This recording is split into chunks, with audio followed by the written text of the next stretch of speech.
What is going on, guys? In today's video, I will show you the best Ascendancy tier list in Path of Exile's one new event. Overall, I've gathered all 19 new Ascendancies, and here they're ranked from worst to best. Most people are afraid to make these type of tier lists, so like per usual, I talked with a lot of streamers and top tier players, and objectively, these are the results. Of course, depending on your gear and setup, each Ascendancy can go one tier up or down. And finally, if you're looking for any of these Ascendancy builds on the website, then click my link in the description or the pinned comment. So moving over to the first Ascendancy, which is the Servant of the Arakaali, and we will place him right in the A tier. This is the new Shadow Ascendancy that is themed around the chaos damage, minions, and spider related mechanics. His playstyle revolves around significant boost to chaos damage, making it an excellent choice for builds using skills like the Caustic Arrow, Essence Drain, or the Chaos Minions. Then also he enhances minions with the chaos themed bonuses, including poison and the wither effects, which are all beneficial for the minion builds focusing on the Herald of Agony, Arakaali's Vang, or other poison inflicting minions. And finally, he interacts with the spider themed skills and minions, which make him particularly strong when combined with the Arakaali's Fang, which is a unique weapon that summons a spider on a kill.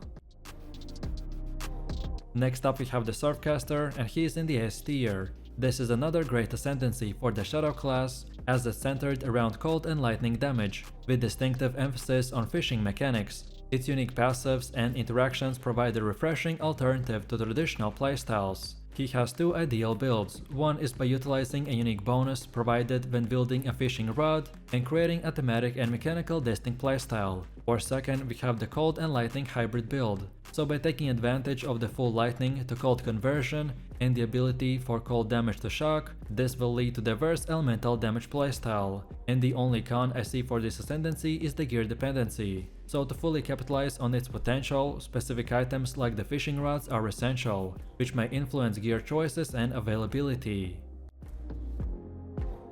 Next up we have the Blind Prophet, and he's also in the S tier. This is the last Ascendancy for a Shadow, and it's based on projectile attacks, stealth mechanics, and applying curses. Its mechanics encourage innovative build setups, rewarding players who can effectively manage its complexities. Whether you prefer a stealthy approach or overwhelming enemies with powerful curses and projectiles, the Blind Prophet provides a versatile and engaging playstyle. This Ascendancy pros are that it enhances critical strike chance and projectile mechanics that lead to significant damage output. Second, he gets access to Shade Form that provides temporary immunity. And finally, we will get a bunch of synergies with various playstyles, including projectile attacks, curses, and stealth. Then moving over to the next class, which is the Duelist, and for his first Ascendancy we got the Gambler, and it is in the C tier. This Ascendancy offers a chilling experience for players who enjoy taking a risk for potentially high rewards. Its mechanics introduce variability in both damage output and defenses, making each encounter unique. While it requires willingness to embrace unpredictability, the Gambler can be highly rewarding for those who master its mechanics. His pros are that we get a chance to deal double or triple the damage, which can all lead to significant DPS increases. Next we have a lag-based defensive node that can provide substantial damage mitigation under the right conditions. And finally we got variability in both offense and defense, which offers an engaging and unpredictable gameplay. Next we have Paladin, and he's also in the C tier. This Ascendancy offers a robust defensive and supportive playstyle, ideal for players who prioritize survivability and team enhancements. With a focus on defensive auras and the elemental damage mitigation, the Paladin stands as a bulwark against threats, ensuring both personal resilience and the safety of allies. While it may not excel in solo offense capabilities, it will contribute to the group dynamic, making it an invaluable part in hard content. Overall, you will excel in reducing incoming damage and protecting allies. You will also enhance your team's performance through powerful auras and buffs. And finally, Paladins can adapt to various roles, including tanking, support, and damage reflection. And then for the last Duelist Ascendancy, we have the Aristocrat, and he's also in the C tier. This Ascendancy offers a unique approach to the character building by emphasizing attribute specialization and gem enhancement. Its versatility allows players to craft builds that capitalize on the strengths of a chosen attribute, leading to powerful synergies and playstyles. While it demands careful attribute management and gear selection, the potential rewards in the terms of damage output and survivability make the Aristocrat a compelling choice for those seeking a customizable and safe ascendancy path. Overall, his pros are that we get the ability to tailor the character's strengths by focusing on a chosen attribute, allowing for diverse build possibilities. Also, increased gem levels and its quality, that leads to more potent abilities and support effects. And lastly, he gets the potential to gain immunities to specific status elements, which improve its survivability even further.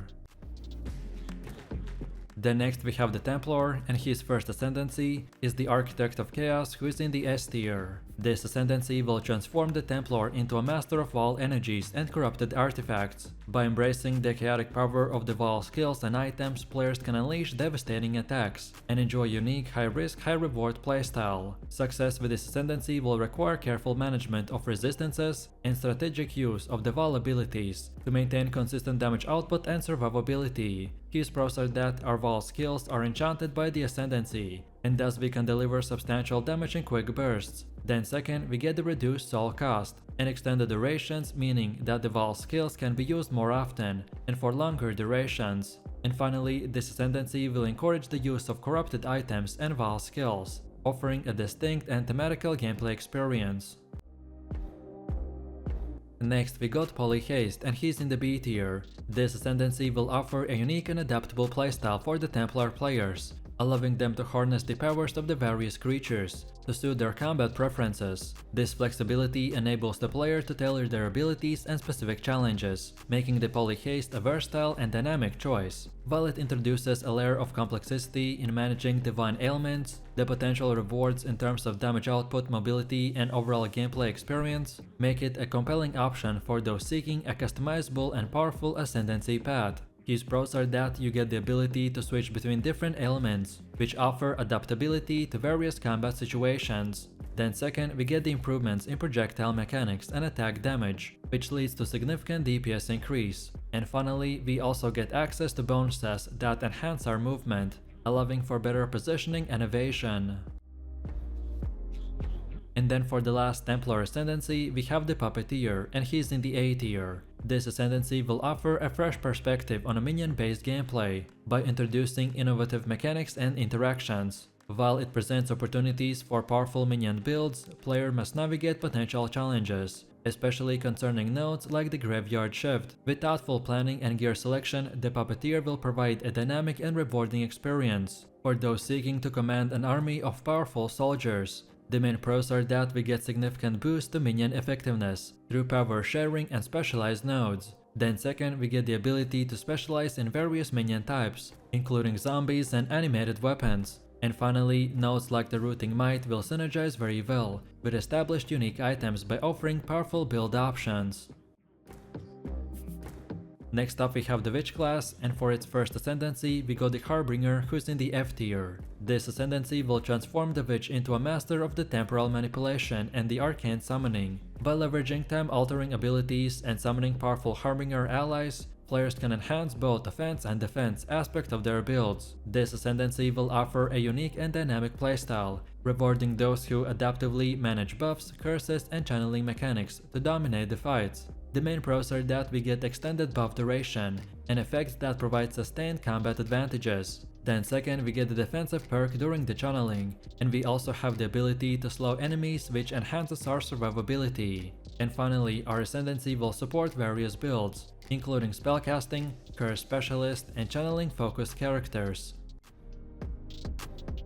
Next we got Herald, and he deserves to be in the A tier. This particular ascendancy will offer a unique playstyle for witch characters by focusing on enhancing Herald skills and providing substantial damage boosts. With its quality of life improvements and versatility, it will cater to players interested in building around the Herald skill. The main pros are that we get significant improvements to the Herald skills, allowing for more powerful buffs and additional effects. Then second, we get the substantial damage increases, making it effective for both clearing content and boss encounters. And finally, we get reduced mana reservation cost and enhanced synergies with the passive skills.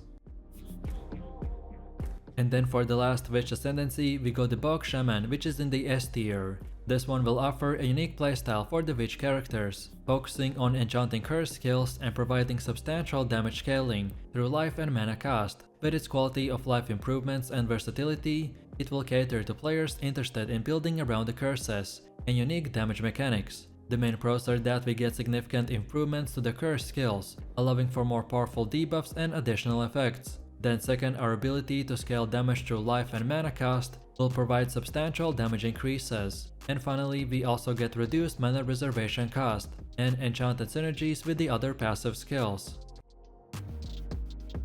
Then moving over to the next class, which is the Ranger, and his first ascendancy is the daughter of Oshabi, who is in the S tier. This ascendancy will offer a unique playstyle that is focused on enchanting the shrine mechanic. With its quality of life improvements and versatility, it will cater to players interested in building around the shrines and unique damage mechanics. Her main pros are that we receive significant improvements to the shrine stacking, allowing for powerful temporary buffs and strategic gameplay. Then second, we get the ability to scale damage through life and mana cost, providing substantial damage increases. And finally, we get reduced mana reservation cost and enchanted synergy with the other passive skills.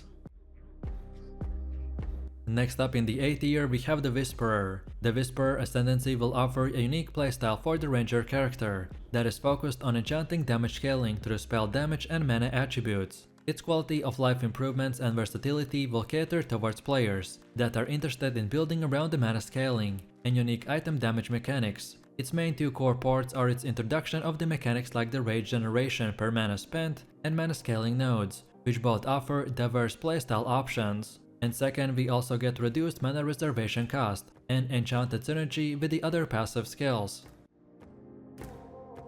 And then for the last Ranger Ascendancy, we got the Wildspeaker, and he's in the B tier. This Ascendancy will offer a unique versatile playstyle, blending minion mechanics with the Ranger's inherent agility. With its hybrid synergies, the charge generation and the sharing, and the powerful aspect of the cat aura, it will cater to players interested in a dynamic and cooperative build. Our main pros are that we get a hybrid playstyle. Then second, we also get significant buffs without mana reservation, enhancing combat effectiveness and much more. And finally, our charge generation and sharing will boost damage output and survivability. Next up we have the Marauder class, and his first ascendancy is the Antiquarian, who is in the C tier. This guy will offer a unique playstyle by focusing on enchanting the shrine buff through the strength scaling. This ascendancy is ideal for players who enjoy leveraging environmental advantages and building around specific builds. However, its effectiveness is close tied to the shrine availability, and it requires careful investment into the strength and maximizing its potential. So the main two pros are that we get increased duration and effectiveness of the shrine buff that provides significant combat advantages, and second, we get bonuses that will scale with the strength, ensuring that our ascendancy will remain effective throughout the game. Next up we have Behemoth, and he's also in the C tier. This ascendancy will offer a unique playstyle for the Marauder character that is focused on the physical combat enhancements through Rampage, Fortify and Range. While it provides significant boost to the damage and survivability, it also imposes restrictions on the spell usage, which may limit certain build options. Players interested in this ascendancy should consider the trade-off between the physical powers and the spellcasting limitation. The main pro for this ascendancy is that it supports both the armed and unarmed combat, allowing for very diverse build options. Then for one of the last ones we have the Ancestral Commander, and he deserves to be in the A tier. This ascendancy will offer a unique playstyle for the Marauder character, focusing on enchanting the War Cry and the General Cry mechanics. While it provides significant offense and defense benefits, it will require careful investment into the specific skill and items to maximize its effectiveness. His main pro is his defensive enhancement, so we get bonuses to maximize endurance charges and damage mitigation that provide survivability. And his two ideal builds is the General's Cry Cyclone or the General's Cry Tectonic Slam. And then for the last and final ascendancy we have the Scavenger, and he deserves to be placed right in the S tier. This is by far the most broken ascendancy, as it offers a unique and flexible approach to character development. by providing additional passive points and allowing the allocation of the notable Ascendancy passives without the extra points cost. It will enable the players to create diverse and customizable builds. The main two builds are for the hybrid or support, so the Scavenger Ascendancy is very flexible and make it suitable for the hybrid build that benefits from the diverse passive skills. Players will be able to combine various Ascendancy notables to create unique and effective character setups. Or second, we get the support build. Our additional passive skill points can enhance our support builds, allowing for improved utility and survivability in the group play. So, let me know what you think about these Ascendancies in the comments below. If you enjoyed this, then you definitely don't want to miss my previous top 10 best builds video, where I showed super powerful builds, so click the screen now and I'll see you in the next one.